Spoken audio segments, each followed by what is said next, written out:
Llegar, hermanos, a lo que estamos explicando, que necesitamos ya comprenderlo, necesitamos ya tener la certeza, absoluta certeza de qué significa todo esto y cómo va a transformar nuestra vida espiritual, porque la palabra de Dios sigue transformando la vida de las personas, ¿sí? Y definitivamente, como Dios le dijo a Israel cuando le puso la bendición y la maldición, Dios dijo: escoge pues la vida para que vivas tú y tu descendencia. Lo mismo ocurre cuando viene la palabra de Dios, porque cuando recibe la palabra de Dios, de pronto en el campo en que es sembrada hay peñascos, espinos, o el calor del sol, o qué tan profundo cae la semilla hace que brote fruto o que no haya fruto, ¿de acuerdo? Pero Dios lo que desea en nuestras vidas es que demos fruto.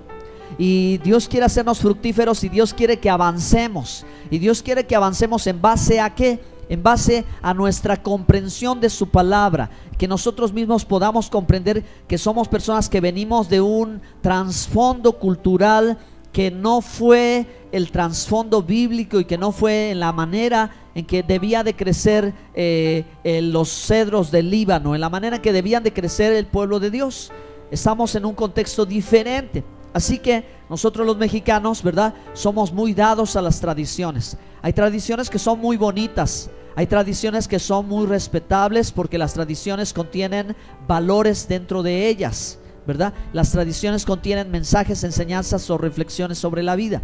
Así que la gente por eso trata de repetirla una y otra vez, una y otra vez, una y otra vez. Y la difunden de padres a hijos y de hijos a sus generaciones, con la intención de verles bendecidos o verles bien.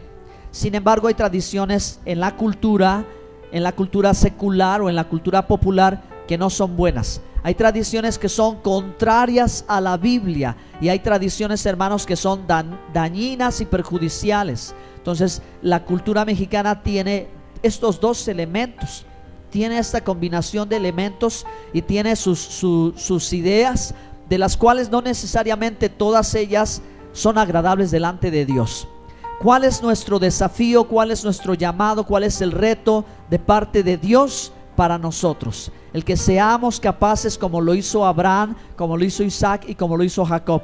Abraham dejó su tierra y su parentela y cruzó al otro lado del río, y estuvo dispuesto a hacer todo lo que Dios le mandaba.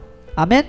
Entonces, así es la vida de la fe, hermanos. Realmente quien tiene la experiencia como Abraham, el patriarca, también, ¿verdad?, puede decir: bueno, yo me encontré en algún momento en que tuve que dejar la forma de ser de mi familia, tuve que desapegarme a estas circunstancias, a tales situaciones, porque correspondían no a un mandamiento de Dios, sino correspondían a un mandamiento de los hombres.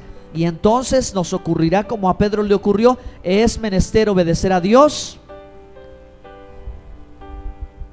antes que a los hombres, ¿ok?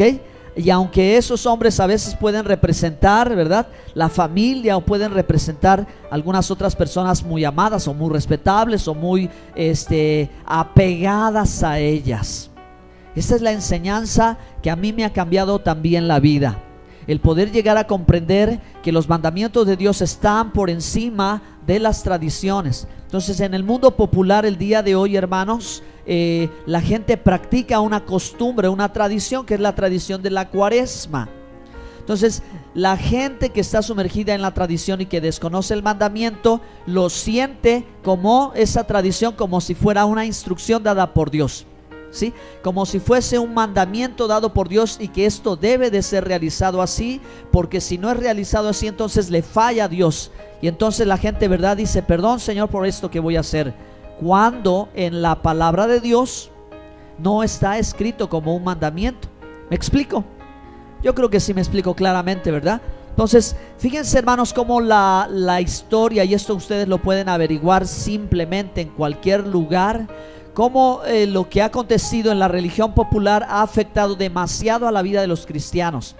Pero los cristianos tenemos la tarea hermanos, de descubrir o de colocar las cosas en su lugar. Para eso nos ha llamado Dios.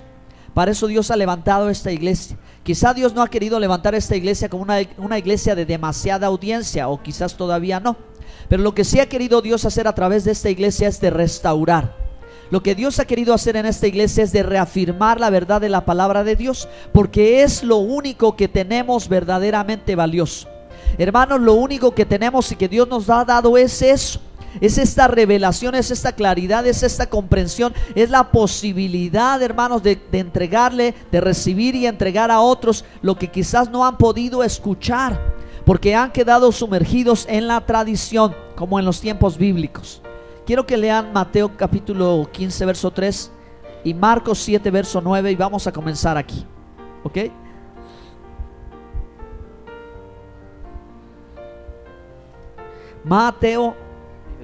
Mateo 15, verso 3.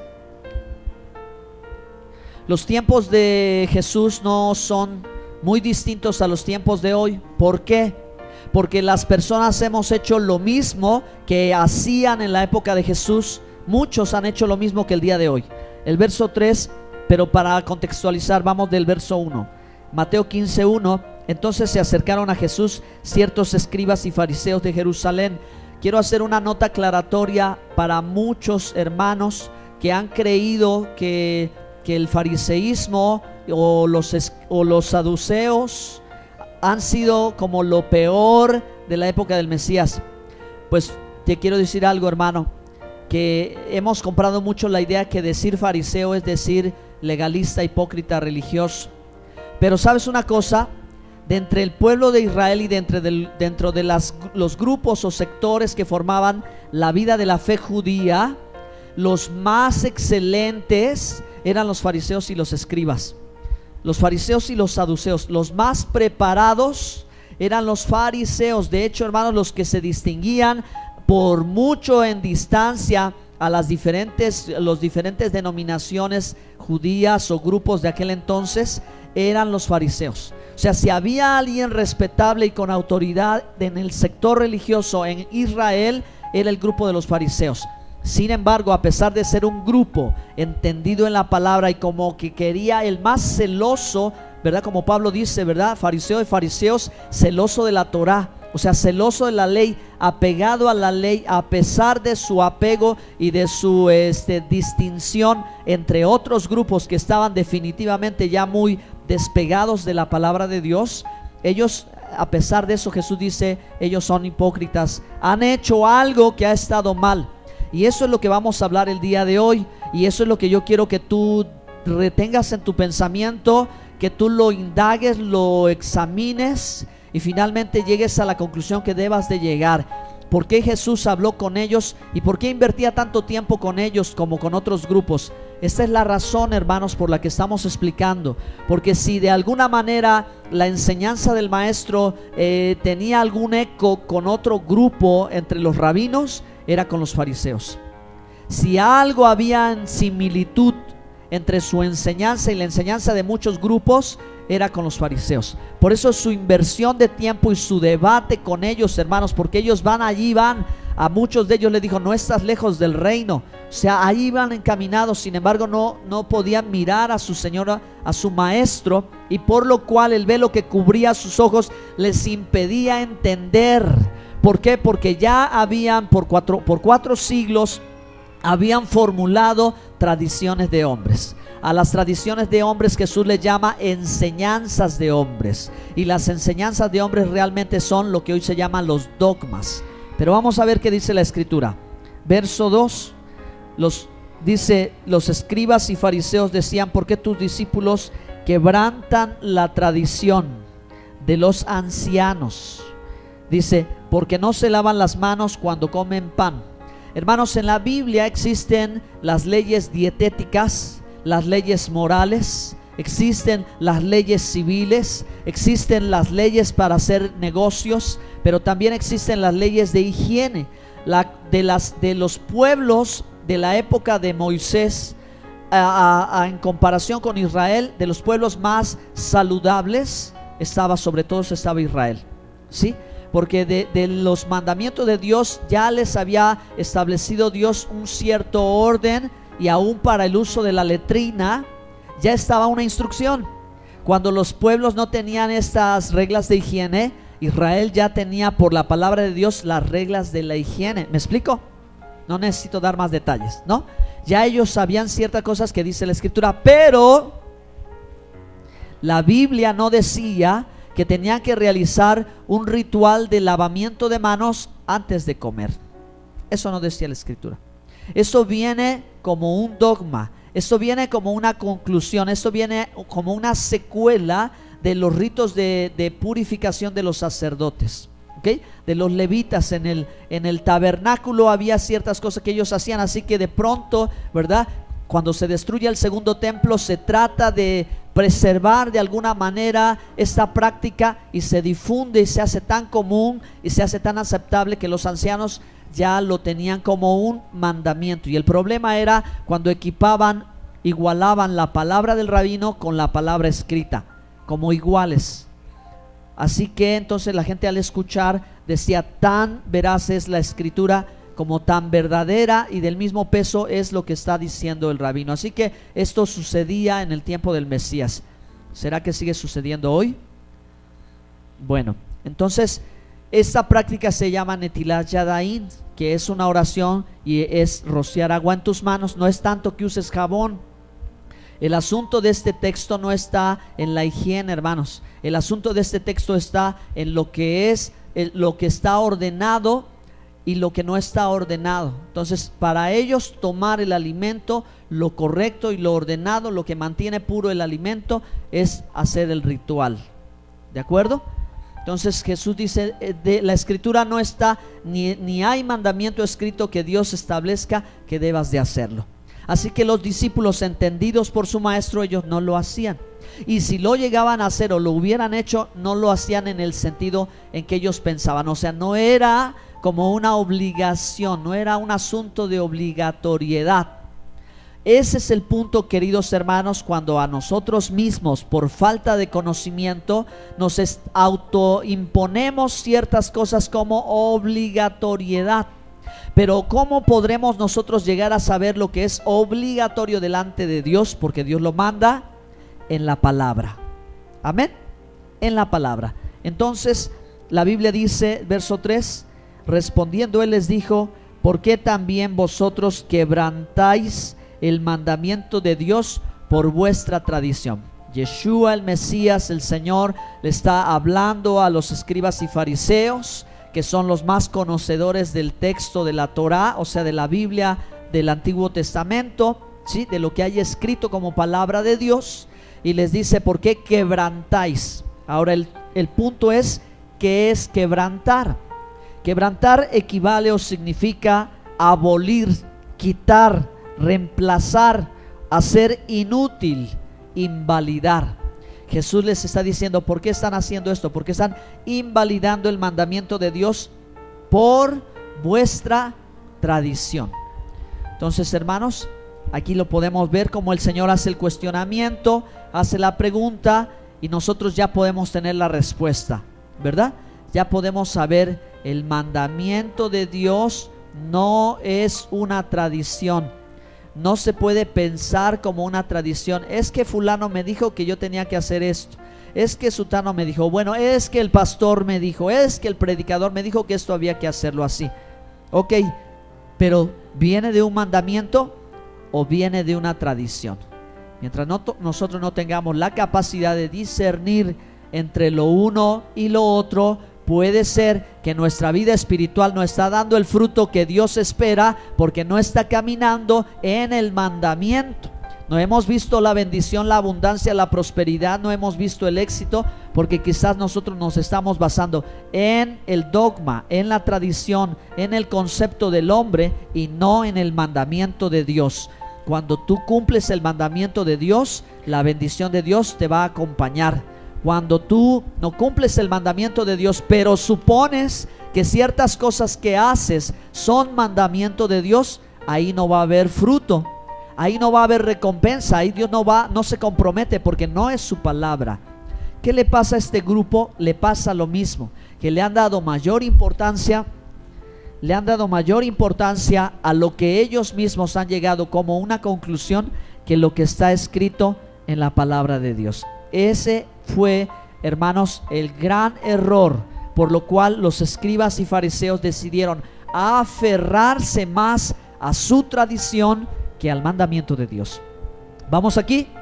Entonces, las personas a nuestro alrededor, por el ejemplo que yo les he dado en cuanto a la costumbre que tienen de la cuaresma, ellos, ¿verdad? Pues por ignorancia, desconocimiento y por tradición piensan obedecer a Dios. Sin embargo, la palabra de Dios no está dando ese mandamiento. ¿Qué podríamos concluir? Vamos a leer Marcos 7:9. Marcos 7:9. Dice, les decía también, bien invalidáis el mandamiento de Dios por guardar vuestra tradición. Es el mismo texto, es un pasaje paralelo. La pregunta sería, nosotros hoy como cristianos, en una iglesia cristiana en la que sabemos que no tenemos nada que ver con la iglesia popular, o pensamos que no tenemos alguna cosa en común, ¿estamos guardando tradiciones? ¿Está usted guardando tradiciones pensando que está haciendo esto obedeciendo a Dios o agradando a Dios? A ver, ¿no? Ok, punto número 1. Las tradiciones surgen de los dogmas de los hombres. Los dogmas son las ideas, y hay gente muy ideática, ¿ok? Y más hoy en día hay gente muy ideática que está desconectada, que está sin fundamento, que no es docta en la palabra de Dios. Docto en la palabra de Dios es quien conoce la escritura y comienza, como todo libro, desde el inicio, desde la página 1 hasta la última página, ¿sí? Una persona docta es que conoce desde la primera. ¿Y la primera página qué es? Pues es Génesis, Éxodo, Levítico, Números y Deuteronomio. Quien desconoce en el contexto bíblico, quien no sabe esto y no sabe la ley de Moisés, quiere decir que es indocta, no preparada, que es ignorante, que es neófito, ¿sí? Neófita en la palabra de Dios. Y nos ha sucedido muchas veces, hermanos, aquí, pero a veces la palabra de Dios es tan fuerte, es dura, y a nuestro parecer, fíjense qué error, a nuestro parecer la escritura puede como ser ofensiva a las personas, pero Dios no es ofensivo a las personas. Cuando la Biblia dice neófito, lo dice a alguien que no conoce la escritura. Entonces muchas veces, por no ofender a las personas, no les damos el lugar de neófitos, que deberíamos de darle el lugar de neófitos, sino les damos un lugar de que algún conocimiento poseen. Pero el neófito es el que desconoce la escritura. El neófito es el indocto. Y muchas veces todos digo, caemos en el error de darle cierta consideración a una persona que nos habla y nos dice, no, es que Dios, es que acá, es que allá, es que yo ya leí, es que yo ya sé, es que yo... No, cuando tú ya sabes que si esta persona es desconocedora de la Torah, o desconocedora cuando menos de algunos pasajes fundamentales de la Biblia, es neófita. Y lo que hay que hacer es decirle, permíteme, tú eres muy intelectual, pero eres neófito en las escrituras. O sea, no sabes la escritura. Necesitas aprender la escritura. ¿Qué es lo que trae la gente, la mayoría? Tradiciones. Así que todo mundo nos vemos de pronto confrontados ante nuestras ideas. Ok, vamos a leer 1 Corintios 4:6. Ay, hermanos, que Dios nos ayude. 1 Corintios 4:6. Pero esto, hermanos, lo he presentado como ejemplo en mí y en Apolos por amor de vosotros, para que en nosotros aprendáis a no pensar más de lo que está escrito, no sea que por causa de uno os envanezcáis unos contra otros. Muchas veces ha sucedido y sucedió en llegar a pensar más de lo que está escrito. Y la Biblia decía, no le añadas ni le quites a la escritura. O sea, no añadirás ni quitarás a la escritura. Con lo cual te está diciendo Dios que todo principio de fe, o toda doctrina, o toda enseñanza tiene que tener un fundamento en las sagradas escrituras. ¿De acuerdo? Así que mientras más fundamentado está un asunto en la Biblia, quiere decir que es más certero, es más bíblico y es más correcto. Sí, ¿verdad? Y ha sucedido y sucedió. Sí empieza a fluir un pensamiento, un texto fuera de contexto como pretexto para crear una enseñanza distinta a la Escritura, entonces ya estamos pisando el terreno de los dogmas. Ya estamos en el terreno de las interpretaciones, ya estamos en el terreno de las conclusiones. Y hermanos, la historia del cristianismo por 2000 años quedó allí. Es decir, muchos no hicieron caso de lo que Pablo dijo. Muchos trataron de ir más allá de la Escritura sin saber la Escritura. Lo mismo le sucedió a los fariseos, a los saduceos y a los grupos de la época de Jesús, de los judíos que querían agradar a Dios. Por eso Jesús en Juan 5:39 dice: erráis, porque desconocéis la Escritura y el poder de Dios. Escudriñad las Escrituras para, ¿cómo dice? Porque a vosotros os parece que en ellas tenéis la vida eterna y ellas dan testimonio de mí. ¿Ok? El que no conoce la Escritura entonces está dependiendo de una tradición. Y las tradiciones no van a dar el fruto de Dios. Las tradiciones no van a dar el resultado que esperamos ver. Nuestra vida tiene que cambiar. La iglesia tiene que cambiar. La mente tiene que cambiar. Tenemos que ser capaces de despojarnos de lo que se nos ha implantado como una mera tradición. Miren, hermanos, la Biblia en Éxodo 12, verso 1 y verso 2 dice que el comienzo del año es en los meses de la primavera. Entonces, el comienzo de año fue, de acuerdo al conteo bíblico, el día de ayer por la tarde. Pero por nuestro desconocimiento o por las razones que podríamos hoy juntarnos todos y decirlas, no lo recordamos. Pero es lo que dice la palabra de Dios. Ojalá y de pronto algunos de ustedes o de nosotros nos levantáramos y dijéramos: pues es año nuevo, vamos a felicitarnos, vamos a desearnos lo mejor, vamos a comenzar de nuevo, como lo hacemos en la tradición de cada fin de año. ¿Sí o no? No os hagáis que ahí estuvimos todos y estuvimos felices y nos abrazamos y nos deseamos lo mejor y nos dispusimos a hacer una nueva vida y un nuevo año. Ok, todo eso está excelente, pero el asunto está en qué lugar tiene el mandamiento de Dios. ¿Qué lugar tuvo el mandamiento de Dios? ¿Sí me explico? ¿De dónde estamos y a dónde vamos? Ok, digamos algo más. Un poquito más hay que decir. Ayúdenme leyendo lo siguiente. Hermanos, todavía no cambia. Ahora sí ya cambió. A ver qué dice. Exactamente. Bueno, a ver, vamos a descubrir si esto es tradición. Entonces, ¿cuál es el mandamiento de Dios? ¿En qué consiste? ¿Y cómo sé que si yo actúo en esa forma? Dios dijo, ¿verdad? Les he dado mi palabra para que la obedezcan y para que prosperen en la tierra que Jehová su Dios les da. Siempre Dios dijo en relación con la obediencia a los mandamientos, siempre Dios dijo que te iba a ir bien, que Dios dio sus mandamientos para esta vida, para ser próspero y exitoso. ¿Sí? Él dio los mandamientos en esta vida para ser próspero y exitoso, para que nos vaya bien. Él no nos dio los mandamientos para que sean una pesada carga imposible de llevar. Él no dio sus mandamientos como gravosos, porque la misma Biblia en el Nuevo Testamento dice que sus mandamientos no son gravosos. Lo gravoso es cuando yo vengo de una vida de tradición y empiezo a entender el mensaje de Dios y quiero agradarle, que esas tradiciones me lo impiden, que esas costumbres que la mayoría tiene y va en contra de lo que piensa la palabra de Dios, es un obstáculo y no consigo hacerlo, y yo quiero hacerlo. Josué 1:8. ¿Quién no se sabe Josué 1:8? Levante la mano, hermano, lo vamos a poner a estudiar otra vez.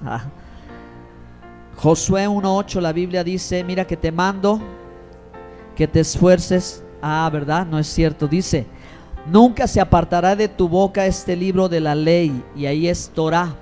Ley no quiere decir, ¿verdad?, como la ley civil. Dice la instrucción, ¿sí? Torah significa instrucción, ¿sí? Enseñanza. No es ley imposible de cumplir. Volvemos a leer: nunca se apartará de tu boca este libro de la ley, sino que de día y de noche meditarás en él, para que guardes y hagas conforme a todo lo que está en él escrito. ¿Qué está escrito en la ley? Los mandamientos. Dos aspectos de la ley de Moisés. Los mandamientos todos lo conocen, pero lo que no han visto es las promesas. Y por las promesas que están escritas en la ley de Moisés es que vino el Mesías. Amén. Son las promesas de Dios, hermano. No son las promesas de Moisés, no son las promesas de un hombre. Es la ley, es la promesa de Dios. Entonces la Torah tiene las promesas de Dios y tiene las leyes de Dios, los mandamientos de Dios. ¿Están aquí? Vamos a 1 de Pedro 1:16. Cuando hablo esto trato de mostrarles cómo el Nuevo Testamento corrobora lo que ya está escrito desde un principio. 1 de Pedro 1:16, porque escrito está: sed santos porque yo soy santo. Yo les pregunto, hermanos, ¿de dónde se sacó esto Pedro? ¿Se lo sacó de la manga? ¿Se lo inventó? ¿O cómo lo consiguió? ¿De dónde? Está en la Torah, o sea, está en la Biblia. Dios dijo en Éxodo eso exactamente. Si ustedes tienen Biblias de referencia, pues ustedes van a ver que inmediatamente los va a llevar a Éxodo, cuando Dios le pide a su pueblo que sea un pueblo santo. Pedro lo vuelve a repetir: escrito está. Si los mandamientos hubieran quedado invalidados, Jesús hubiera dicho: esto ya no sirve, vamos a inventarnos otra cosa. Juan lo hubiera dicho, Pablo lo hubiera dicho, Pedro lo hubiera dicho. Pero al contrario, Jesús dijo: ¿por qué invalidan el mandamiento? ¿Por qué lo quieren hacer inútil? ¿Por qué quieren decir que eso ya pasó, que ya caducó, que ya se quedó olvidado o que ya no tiene vigencia? No, hermanos, Pedro vuelve a repetir: escrito está, sed santos porque yo soy santo. Amén. Los mandamientos de Dios están escritos en la Biblia. Si tú quieres conocer cuál es la voluntad de Dios para tu vida, tienes que ir a los mandamientos y saber lo que es bueno. Al mundo no le agrada el asunto porque es un asunto absoluto. El mundo quiere vivir relativo, o sea, si me gusta está bien, si te gusta está bien. Si no te gusta, pues entonces es porque está mal o algo malo tiene para ti y puedes vivir de esa manera. O sea, al mundo no le interesa saber verdaderamente la verdad y lo que es bueno. Por eso es que cuando tú y yo cotidianamente hablamos con la gente, nos vamos a dar cuenta constantemente de esto.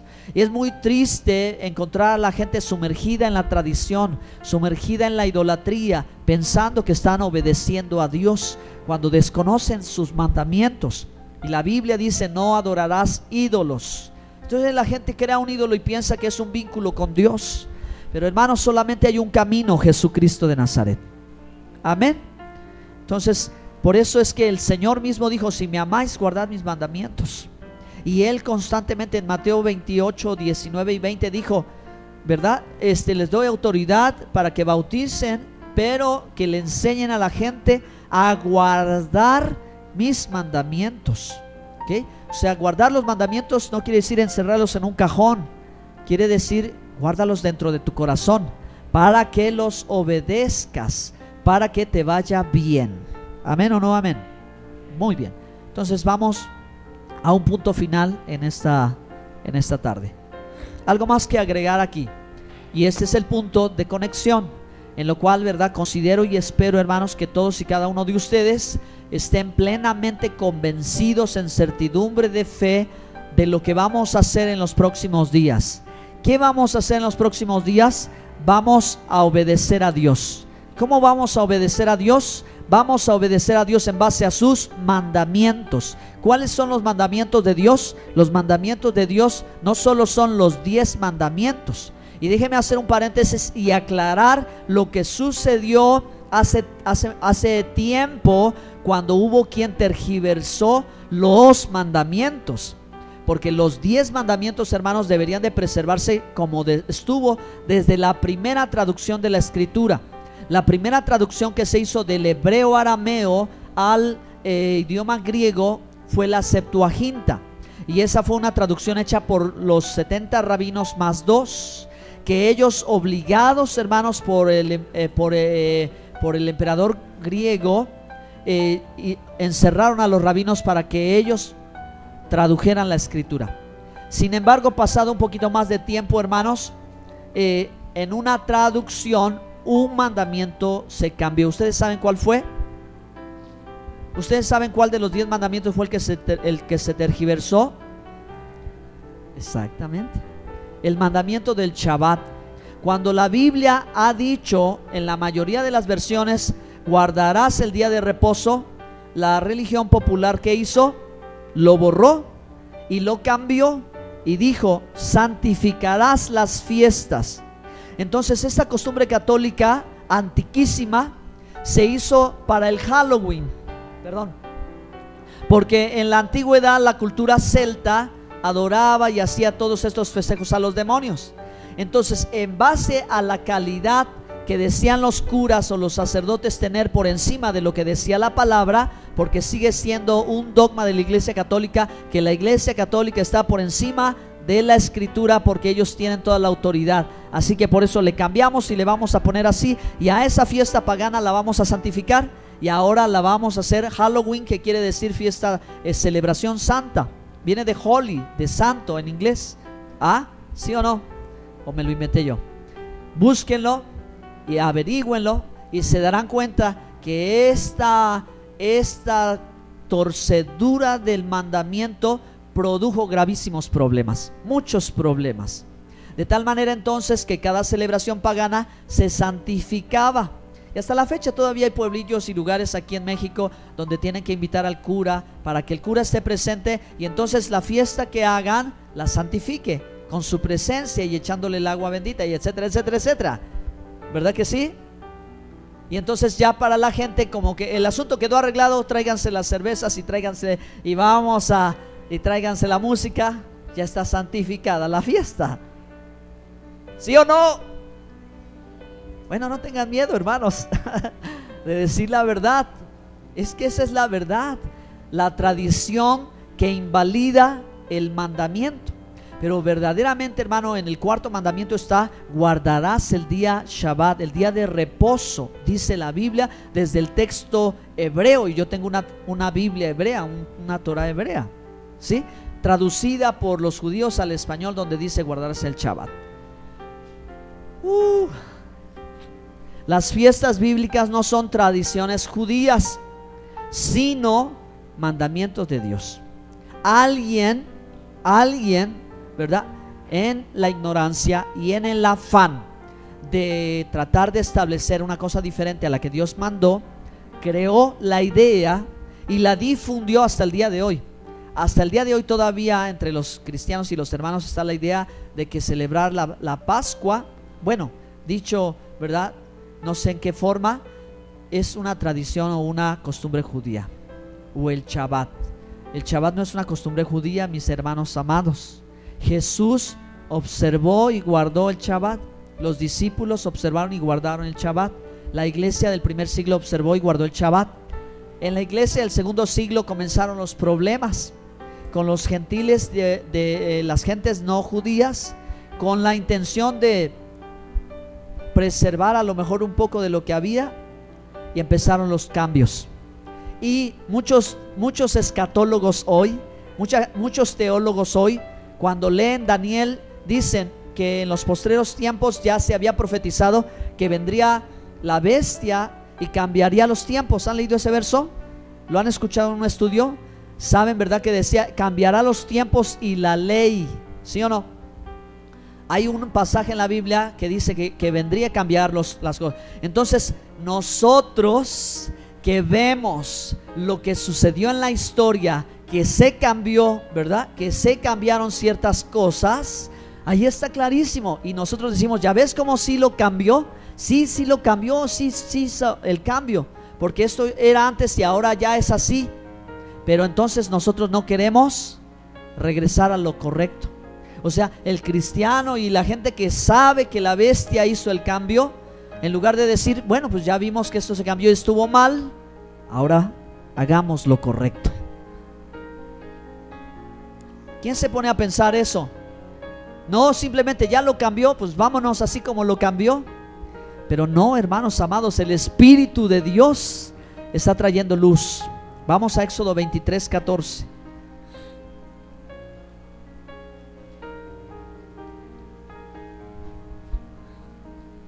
Ya me lo imagino a usted y a mí hablando estas cosas.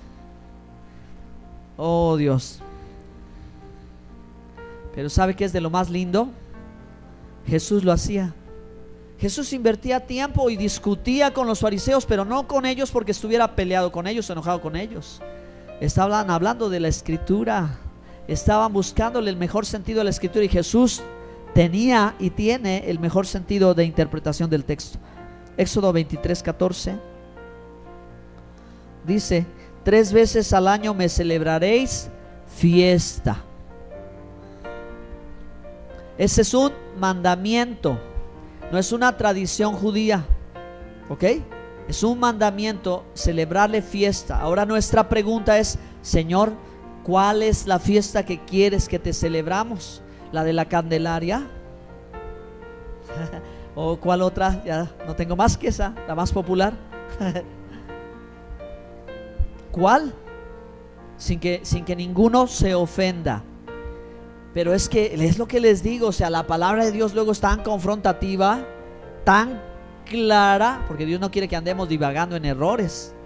Dios es claro y dice: me vas a hacer esta fiesta, esta es la que quiero yo, el Dios de Abraham, de Isaac, de Jacob, el Dios de la Biblia. Y eso se refiere a la fiesta de Pascua. Para empezar, ¿ok? Para comenzar la lista, porque hermanos, cuando hablamos de ciertas cosas, las tenemos como tradiciones judías, pero voy a concluir ya casi, hermanos. Tan contradictorio es el mundo hoy, que hermanos, el mundo católico celebra la Semana Santa, tradición. No hay Jueves Santo, ni Viernes Santo, ni Sábado de Gloria, ni Domingo de Resurrección. Esto es tradición, esto es dogma, ¿ok? Usted de pronto, si usted acostumbrado decía: es que Jueves Santo, no es así, hermanos. No hay Jueves Santo, no, Dios no dice guardarás el Jueves Santo, no, ¿ok? Piénselo, revíselo, compárenlo, y si no, pues échense toda la Biblia otra vez completita, ¿sale? Para que identifiquen lo que estamos diciendo. No, hermano. Esta Semana Santa es una costumbre católica. ¿Mande? Fíjense la marca de la bestia en su frente. Tradiciones, hermanos. No se ofendan, tómenlo con humor. Son tradiciones meras de la época. Como yo dije, ¿verdad? La Cuaresma y todo eso. Miren que no se parece, porque Jesús no hizo nada de eso. Ni los apóstoles, ni Pedro, ni Pablo, ni ninguno de ellos hicieron nada de eso. Estas cosas vinieron después del siglo V. Después del siglo V que apareció la iglesia romana, ¿ok? Hasta el siglo V, ¿okay? Ellos ya empezaron a hacer los cambios y a santificar las fiestas de todos los pueblos. Y por eso, hermanos, la religión católica fue tan popular, porque aceptó de todo, de tocho morocho, agarró de todo parejo.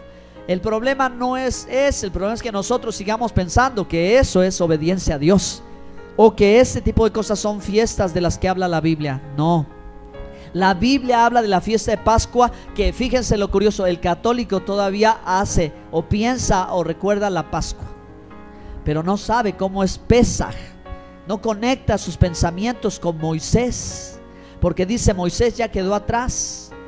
No, hermanos, es que la fiesta de Pascua es que Dios la entregó desde los tiempos de Moisés.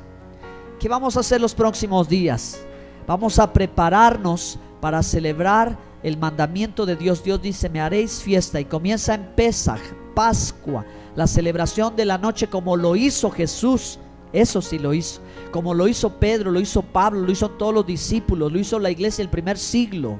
Así, hermanos, se dedicaba contando los 14 días de Éxodo 12 y celebrando, hermanos, reunidos todos, orando, dando gracias a Dios, ¿sí? Y al día siguiente, ahora sí que sigue panes sin levadura. Ahora sí que no hay que comer, según la Biblia, pan leudado. ¿Y qué sí hay que comer? Pan sin levadura, ¿sí? 7 días, dieta bíblica, 7 días sin pan. Si yo como pan en esa fecha, estoy pecando. ¿Qué le parece? En contraste con la copia de la Cuaresma. La Cuaresma dice que si comes carne en esos días, estás pecando. Pero eso no dice la Biblia.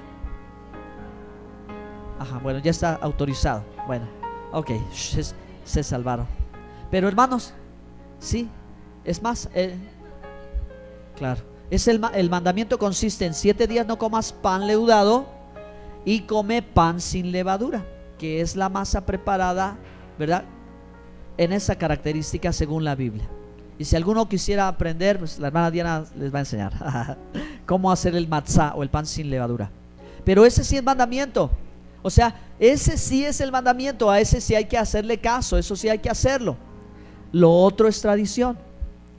Por eso, hermanos, es que hemos leído este texto. Que sepamos ya que Dios dio esto como un mandamiento, no como una tradición. Porque muchos asumen que esas son las tradiciones o las fiestas judías y que al hacerlo el cristiano, entonces ya está judaizando o ya está imitando, está haciendo algo que no es bíblico. No, queridos hermanos, pero si en el Nuevo Testamento está, tenemos a nuestro Cordero de Pascua, dice Pablo. Si no tuviera nada que ver, dice, ya ni lo menciono, ¿para qué? No, pero ahí dice que Cristo es el Cordero que fue sacrificado por nosotros, que lo recordemos y cada vez que comamos este pan y bebamos esta copa. ¿Y cómo fue eso? Fue en Pascua. Esa es la copa de Pascua. Ese es el pan, ¿verdad? O sea, el Cordero del sacrificio. Entonces, hermanos, Dios nos ha dado este mandamiento que sigue presente, porque la Biblia dice que será vigente para siempre, generación en generación. Y cuando tú aprendes el sentido de las fiestas bíblicas, tú te das cuenta por qué Dios quería que se recordara siempre. Porque esos mandamientos contienen los valores, contienen el mensaje de Cristo. Hermanos, contienen la enseñanza espiritual y tienen edificación, verdadera edificación. De lo contrario, que es tratar de guardar tradiciones, son cosas huecas y vanas. Por eso la gente que guarda las tradiciones está seca. Por eso la gente que vive haciendo costumbres y tradiciones está muerta espiritualmente, hermanos, porque no está produciendo lo que ellos creen que debería de producir. Pero cuando tú empiezas a caminar en obediencia a los mandamientos de Dios, hermanos, Salmo 119, ponte de pie por favor.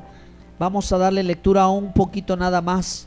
Dice: bienaventurados los perfectos de camino, los que andan en la ley de Jehová. Bienaventurados los que guardan sus testimonios y con todo su corazón le buscan, pues no hacen iniquidad los que andan en sus caminos.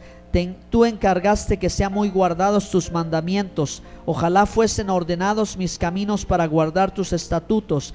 Entonces no sería yo avergonzado cuando atendiese a todos tus mandamientos. Te alabaré con rectitud de corazón cuando aprendiere tus justos juicios. Tus estatutos guardaré, no me dejes eternamente. ¿Con qué limpiará el joven su camino? Con guardar tu palabra. Con todo mi corazón te he buscado, no me dejes desviarme de tus mandamientos. En mi corazón he guardado tus dichos para no pecar contra ti.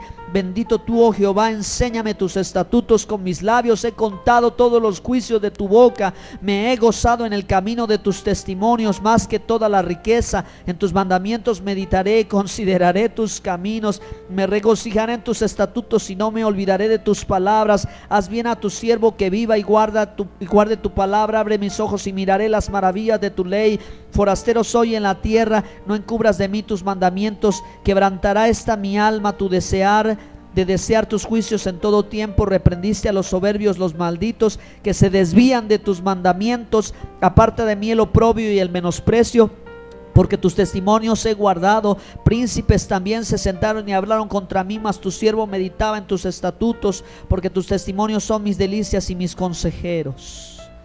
Usted puede seguir el resto y verá que solamente es una confirmación, que la bendición, hermanos, y la paz está en obedecer a Dios. Amén. Por su gracia somos salvos, pero por la obediencia también somos prosperados. Vamos a orar. Cierre sus ojos. Padre santo y precioso, tu palabra es lámpara que alumbra el entendimiento, luz a nuestro camino. Y vivimos, Señor Dios, tiempos para muchas personas de confusión, para muchas personas de flaquezas, de debilidades, de pruebas. Pero, Señor, queremos que esta iglesia